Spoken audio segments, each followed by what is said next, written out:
السلام عليكم، عاملين ايه يا رجاله؟ النهارده هعمل لكم الفيديو بتاع اللي اتطلب مني بتاع ازاي تزود العداد بتاعتك. ما عملتش هوك، ما مش هطول في الفيديو اصلا. حاول بقدر الامكان اللي انا ادي لك تبسيط عن الحوار ده. في حاجه مهمه، انا عندي 6 طرق بزود بيها العداد بتاعتي. هقول لك منهم طريقتين بالتفصيل وبشرح فل كده ورايق وكلنا مع بعضينا، وال4 طرق الباقيين هديهم شرح سريع لاني مش بستخدمهم كتير ومش يعني بحبذهم، يعني اللي هو مش بحبهم قوي يعني.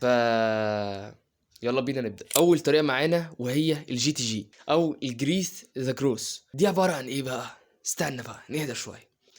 دي عبارة عن طريقة بتزود بيها العداد بتاعتك للمبتدئين. يعني انت حتى لو بتعمل عدتين، مفيش حد بيعمل عدة واحدة، خلي بالك. لو انت بتتعلم مهارة جديدة اكيد مش هتعمل عدة واحدة فيها، خلاص جبت المهارة على الاقل عدتين على الاقل.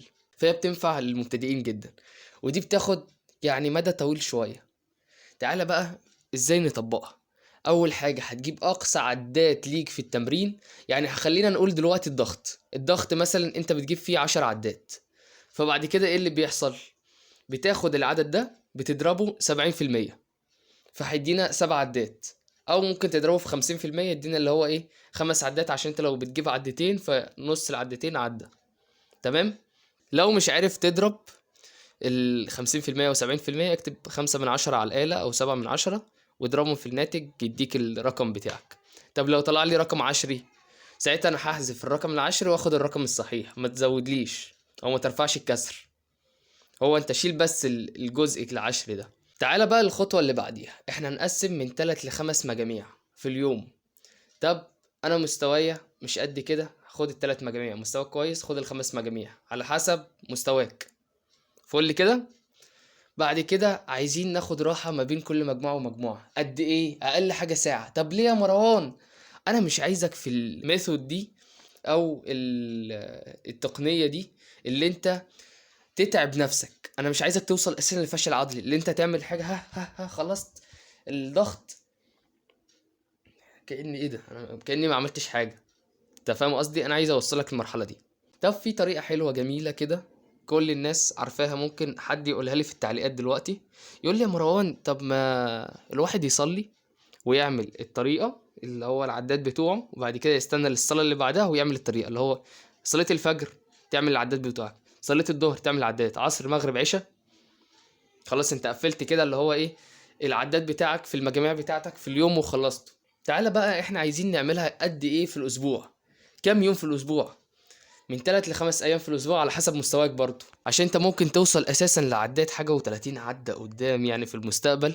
تلاقي لأ أنا محتاج أريح. اسمع لجسمك، بكلام بجد والله. أنت لو حسيت في يوم اللي أنت عملت التمارين وحسيت بنوعا ما اللي أنت تعبت شوية، ريح لليوم اللي بعده أو ريح في نفس اليوم.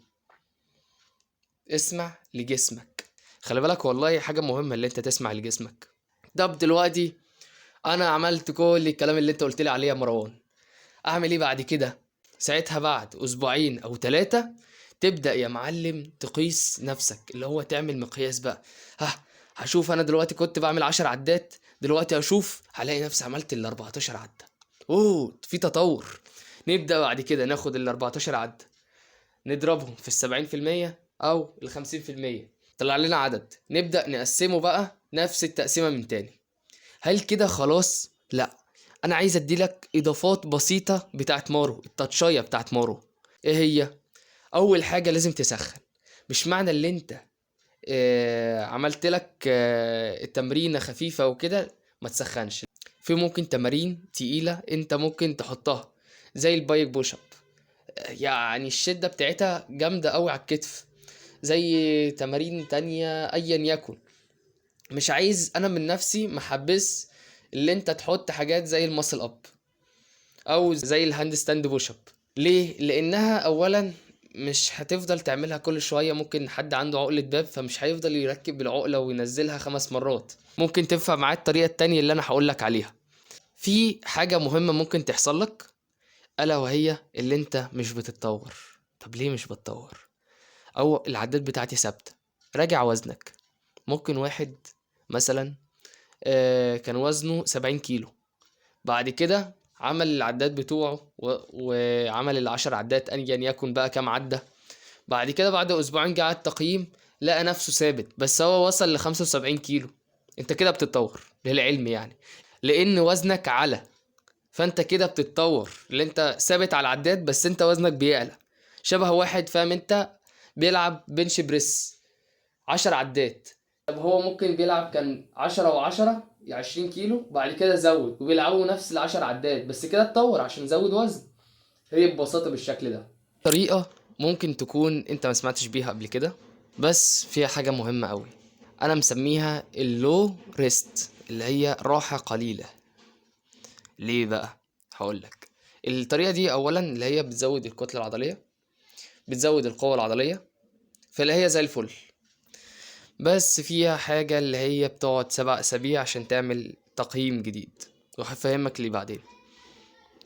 بص يا صديقي، انت بتاخد العدد، اقصى عدد انت جبته في التمرينة، تمام؟ بتضربه في 70%. بعد ما تضربه 70% بتاخد العدد ده، تمام؟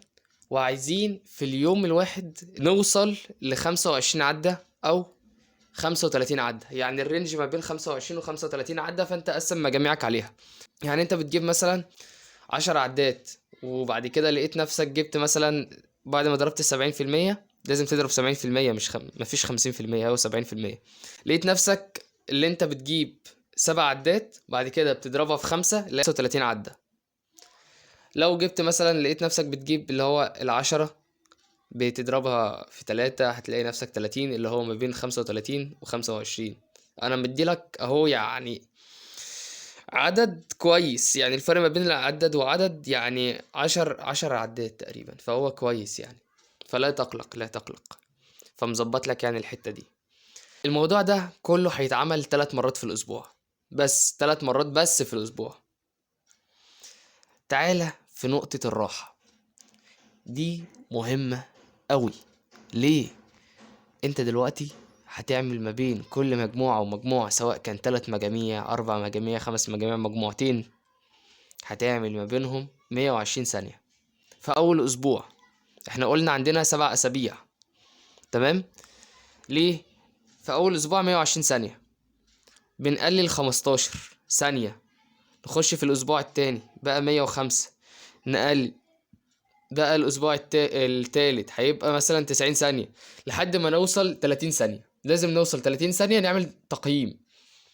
طيب دلوقتي هو أنا ممكن أخش تمرين واحد أو تمرينين، يعني ممكن أضيف تمرين كمان، هو اخرك تمرينين تضيفهم، بس ما تلعب لهمش سوبر سيت، يعني ما تخشش تلعب دي وبعد كده تخش على دي على طول، لا. تمرين واحد لوحده كده اديله حقه. حاجة تانية، لو انت بتلعب ضغط ما تلعبليش كده بقى، لا، العبه بتحكم.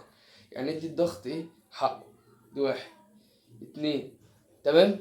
يعني ما تعمليش بقى اللي هو ايه الاداء بسرعة، ادي الحاجة حقها، بكلامي بجد والله، ادي الحاجة حقها، هتلاقي اللي هو نتيجة حلوة، هتديك قوة عضلية اللي انت بتعرف تعمل تمرين، وكتلة عضلية يطلع لك عضلات. طبعا انا قلت لكم عندنا 6 طرق، انا قلت لكم منهم طريقتين وهم اهم طريقتين اساسا ممكن تعتمدهم. عندنا الطريقة التالتة ودي بتعمل اوفر تريننج وانا مش بحبها خالص. بص الطريقة دي عبارة عن ايه؟ انت بتجيب اقصى عدات بتضربه 80%، قلنا 10 مثلا بنضربهم 80% يدينا 8 عدات. بص هتبقى بالتالي بقى، انت هتعمل 3 مجاميع، تمام؟ انت جايلك 8، هتضرب اهو 8 في 3 مجاميع، خلصتهم بتريح، بتعمل بعد كده تقلل واحد، بعد كده تعمل 7 في 3 مجاميع، بعد كده تعمل 6 في 3 مجاميع، لحد ما توصل المجاميع الكلية كام؟ لحد ما توصل المجاميع الكلية 18 مجموعة. طب ليه التعب؟ ليه؟ غشيم قوي. شفته قبل كده في فيديو، انا بجمع لك بص الحاجات اللي عندي، المعلومات اللي عندي، وبعد كده بدور لك على اليوتيوب كله واشوف لك لو في حاجة زيادة بديها لك. مش عايز تطلع من الفيديو ده محتاج لحاجة، انا عايزك تطلع تدرب اصلا من الفيديوهات بتاعتي. الطريقة التانية يعتبر كويسة، مش التانية، الرابعة كويسة، اللي هي السوبر سيت. انت بتاخد تمرين عادي زي الضغط مثلا، وبعد كده معاه سوبر ست على طول، تمرين نسخة اسهل منه اللي هو مثلا ضغط على الركبة، ده كويس، يعني تجيب اخرك هنا وبعد كده تخش على ايه، على ده. في طريقة تانية اللي هو دروب ست، اللي هو اداء اصعب. يعني انت مثلا تلعب ضغط بوزن على ظهرك، او تلعب ضغط ايا يكن بقى بس بشكل صعب. بعد كده بتلعب ضغط على الركبة، خلصت تلعب ضغط مثلا على حاجة عالية، على ايدك حاجة عالية. عندك طريقة النيجاتيف اند اللي هو الطريقة السالبة، دي بتعمل طريقة مثلا الضغط عادي تمام، وبعد كده بتعمله الطريقة السالبة اللي هو انت من وضع، انت دلوقتي لعبت ضغط تمام، فانت من الوضع ده تمام بتنزل واحدة واحدة خالص، خلصت بعد كده ترجع تاني تنزل واحدة واحدة خالص. ده الطريقة السالبة لأي حركة ممكن تلعبها. انا عارف يا صديقي ان الفيديو كان تقيل شوية، او ما كانش اللي هو المتعة اللي انت كنت متعودها معايا في الفيديوهات اللي فاتت. في حاجة مهمة، صديقي اللي انا قلت لكم عليه قبل كده في فيديو من فيديوهين كده، انس نزل فيديو الهاند ستاند اللي كذا حد طلبه مني، اهو انس نزله اصلا، هسيب لك اللينك تحت. المهم ما تنساش الاشتراك، خلاص احنا داخلين على الألف مشترك. انا يعني اللي هو مش مصدق اللي هو انا عملت 4 فيديوهات بس، او انا فاللي هو ايه بنحسن نفسنا ونظبط الدنيا. بس يا صديقي اشوفك على خير، هتوحشني الفيديو الجاي لحد ما اوصل الفيديو الجاي بقى وكده. يلا سلام سلام.